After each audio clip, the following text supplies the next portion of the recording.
The photograph came to our restoration studio in the spring of 2024, part of a collection donated by the estate of Eleanor Hutchinson, who had passed away at the age of 103. My colleague Sarah was sorting through the boxes when she called me over to her workstation. "Marcus, you need to see this. I'm the senior conservator at the Historical Photography Restoration Center in Boston, and I've seen thousands of unusual photographs over my 20-year career. But when Sarah showed me what she'd found, I understood why her hands were shaking. The photograph showed a family at the beach, probably around 1905 or 1906, based on the clothing styles. 9 people were arranged in a casual group on the sand, 4 adults standing in the back, a woman seated in the center with a small child on her lap, and 3 children of various ages scattered around the composition. In the middle of the group was a baby carriage containing what appeared to be an infant. It was a charming Edwardian beach scene, perfectly preserved despite some fading and foxing. The kind of photograph that would have been taken by itinerant beach photographers who set up their equipment along popular seaside resorts. "Look at the seated woman," Sarah said, pointing to the figure in the center. "Look at her eyes." I examined the image more closely. The woman wore a dark dress and an elaborate hat. Her posture was perfectly upright, her hands resting on her lap.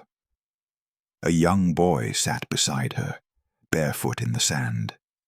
Everything appeared normal, until I saw what Sarah had seen. The woman's eyes had been painted onto the photograph, not retouched or enhanced, which was common in early photography, but completely painted on. Under magnification, I could see the brush strokes, tiny, delicate strokes that created the illusion of open eyes staring at the camera. But beneath the paint, I could just make out the truth. Her actual eyes were closed. "Post-mortem photography," I said quietly. "She's dead." Sarah nodded. "That's what I thought too. But look at the rest of them. They're all arranged normally, casually even. This isn't a typical memorial photograph." She was right. In Victorian and Edwardian post-mortem photography, the deceased was usually the clear focus, arranged on a bed or in a chair, often with flowers, clearly presented as being dead or sleeping. Family members, if present, were arranged formally and solemnly.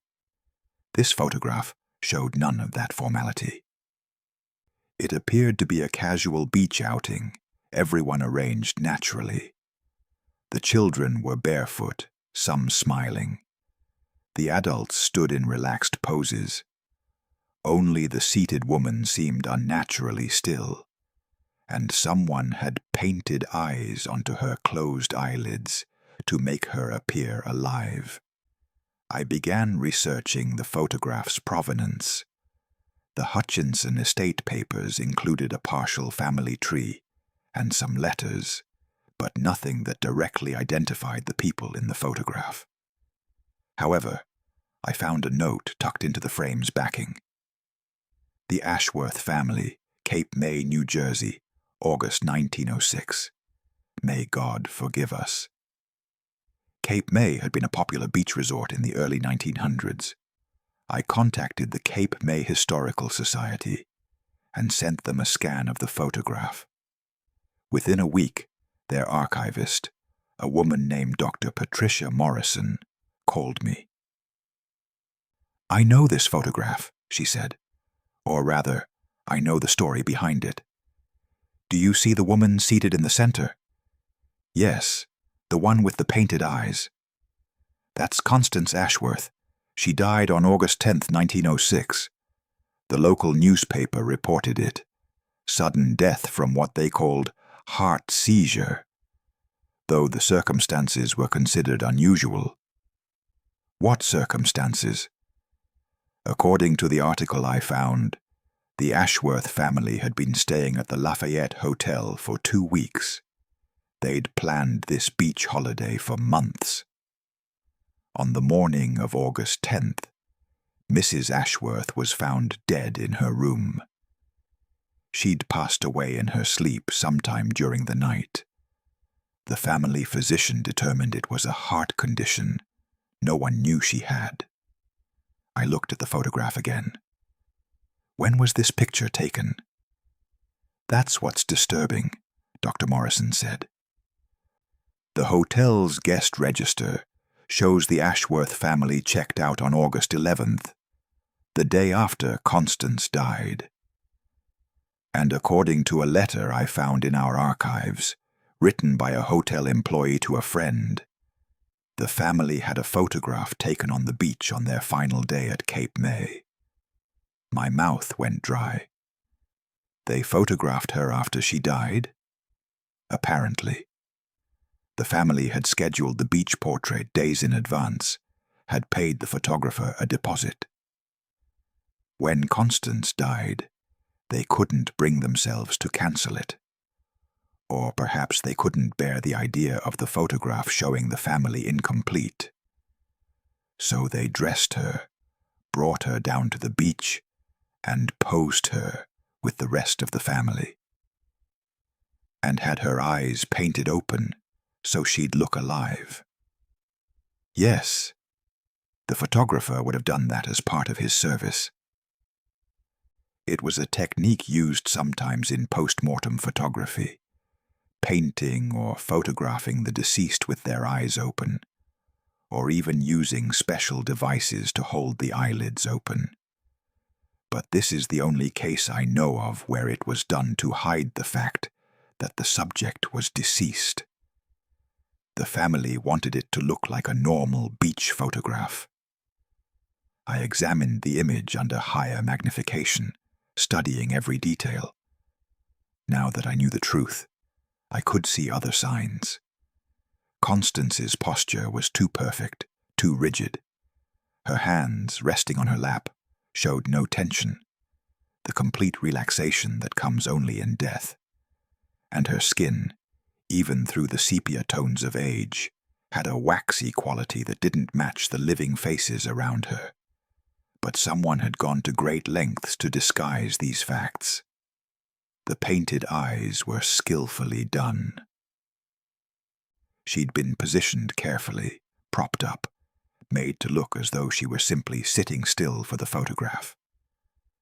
The young boy beside her, he appeared to be around 6 or 7, had his hand resting on her arm. Was he her son? Did he know his mother was dead as he posed beside her? I found more information in old newspaper archives. The Cape May Star and Wave from August 1906 included this item. Mrs. Constance Ashworth, 34, wife of Mr. Edmund Ashworth of Philadelphia, died suddenly at the Lafayette Hotel on Friday. Mrs. Ashworth had been in apparent good health and was enjoying a holiday with her family when she was found deceased in her room. The family has returned to Philadelphia with her remains. She leaves behind her husband, 4 children, and numerous relatives. Services will be held at the Presbyterian Church on Tuesday. 4 children. I counted the young people in the photograph. The boy sitting beside Constance, another boy standing behind her, a girl in the front holding what appeared to be a doll, and the infant in the carriage. 4 children who would have this photograph as their final image of their mother. An image that showed her appearing to be alive, appearing to be part of the family outing, when in reality she was already dead. I found one more piece of information, a letter written by Edmund Ashworth to his brother in September 1906, preserved in a family collection at the Philadelphia Historical Society. I know what we did at Cape May will seem macabre to some, but I could not bear for the children to have no photograph of their mother from our final family holiday. We had planned this trip for so long. The children had been so excited. When Constance died that morning, my first thought was to cancel everything and return home immediately. But the photographer was scheduled for that afternoon. I had already paid for the portrait, and I thought, foolishly perhaps, that we might have one final photograph showing our family complete. The children deserved that much. The hotel physician helped me prepare her. We dressed her in the black dress and hat she had worn the day before. The photographer, Mr. Thornton, was understanding. He had experience with memorial photography and suggested the technique with her eyes. He said no one would be able to tell from the photograph that she was not simply holding very still. I know it was wrong. I know we were living a lie for those few minutes on the beach, pretending Constance was still with us. But I needed that photograph. I needed to remember us as we should have been, a family of 6, enjoying the seaside all together. The children ask me sometimes why their mother looks so serious in that photograph, why she isn't smiling like the rest of us. I tell them she was tired that day, that the sun was bright in her eyes. I cannot tell them the truth. I cannot tell them we posed with her body, that we propped her up and painted her eyes and pretended she was alive. May God forgive us for what we did. But when I look at that photograph, I see my family complete one last time. And for that, I cannot bring myself to feel entirely sorry. I shared all this information with Sarah and our team. We debated what to do with the photograph. Should we note in our restoration records what we'd discovered? Should we try to contact living descendants? In the end, we decided to restore the photograph carefully, preserving it exactly as it was, including the painted eyes. We documented what we'd learned, but we treated the image with the same respect we gave all historical photographs.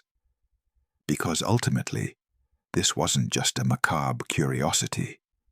It was a document of grief, of a father's desperate attempt to preserve his family intact for just one more moment.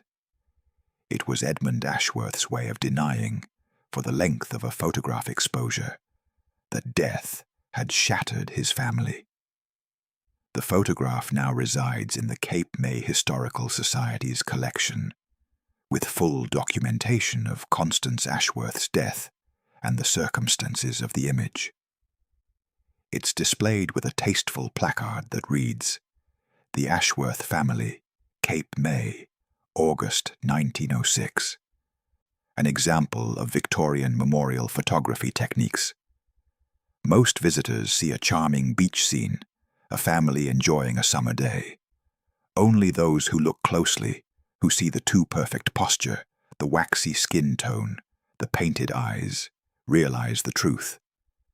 The woman seated in the center, wearing the dark dress and elaborate hat, her hands resting peacefully in her lap, was dead when this photograph was taken.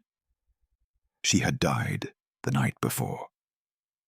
But her husband and children, unwilling to have a family photograph without her, brought her body to the beach and posed her among them. And a photographer, experienced in the delicate work of memorial photography, painted open eyes onto her closed lids so that she would appear, to anyone viewing the photograph, to be alive, to be present, to be part of the family she had left behind. It worked. For more than a century, anyone looking at this photograph saw a family at the beach, a casual summer portrait, nothing unusual or disturbing. Until restorers looked closely at those eyes and saw the brush strokes, saw the paint laid carefully over the truth, saw death disguised as life.